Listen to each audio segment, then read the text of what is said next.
یہ کہانی زریہ کی ہے، ایک ایسی لڑکی جو محل سے دور اپنے گاؤں میں زندگی گزارنے لگی۔ قدیم کیلابار کی سرزمین، جہاں سمندر کی ہواؤں میں نمک کی خوشبو گھلی ہوتی تھی۔ دریا کے کنارے پر شاہی محل اپنی شان سے جگمگاتا تھا۔ وہاں حکومت کرتا تھا بادشاہ آریبان، دولت مند اور اپنے حسن کے شوق کے لیے مشہور۔ اس کے خزانے میں سونے چاندی کی نہریں بہتی تھیں۔ بادشاہ آریبان کی 250 بیویاں تھیں۔ ان میں نفرت، مقابلہ اور حسد عام تھا، مگر اس کا دل ہمیشہ ایک اور خوبصورت چہرے کی تلاش میں رہتا۔ مگر یک دن ایسا آیا جس نے ان سب کی زندگیاں بدل کر رکھ دیں۔ ایک شام بادشاہ کے خاص مشیر نے جھک کر سرگوشی کی۔ مشرقی جنگل کے کنارے ایک غریب کاریگر رہتا ہے۔ اس کی بیٹی زریہ۔ لوگ کہتے ہیں کہ ایسا حسن خالق نے کم ہی پیدا کیا ہوگا۔ حسن ایسا جو میرے محل میں بھی نہ ہو، اسے فوراً بلاؤ۔ بادشاہ سلامت نے تمہیں محل بلایا ہے اور اپنی بیٹی زریہ کو بھی ساتھ لانا۔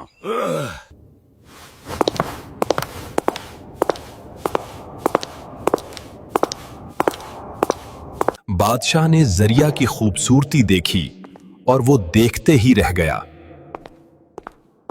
غریب کاریگر بیٹی زریہ کو لے کر محل پہنچا۔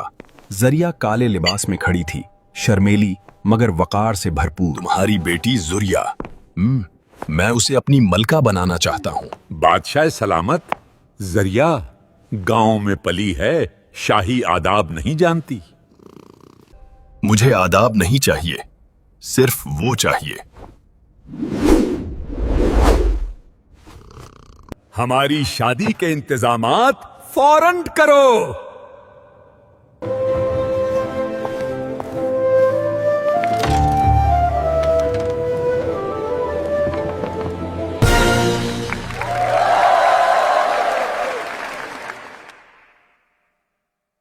یوں زریہ شاہی محل میں داخل ہوئی۔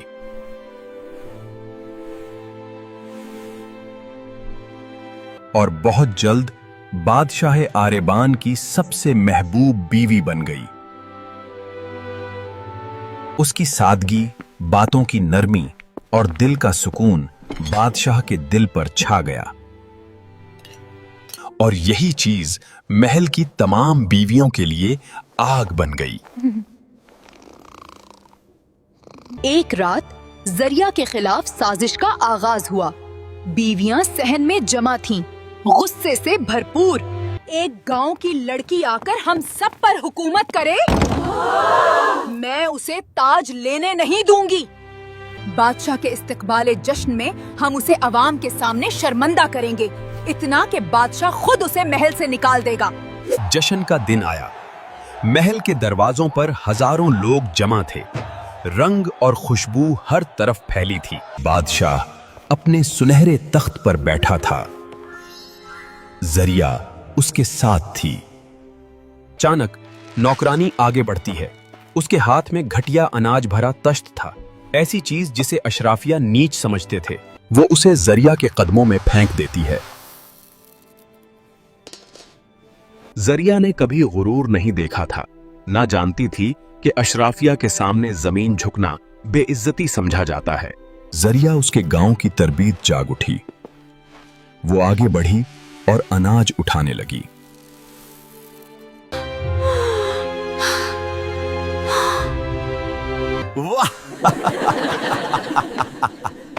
بادشاہ کی پسند کی ملکہ زمین سے کچرا سمیٹ رہی ہے۔ بادشاہ کا چہرہ سرخ پڑ چکا تھا، غصہ، شرمندگی اور توہین سب ملا کر۔ زریہ، تم نے مجھے رسوا کر دیا، فوراً محل چھوڑ دو۔ سلامت، میں نے تو صرف… خاموش، نکل جاؤ۔ اس المحے زریہ کا دل ٹوٹا نہیں،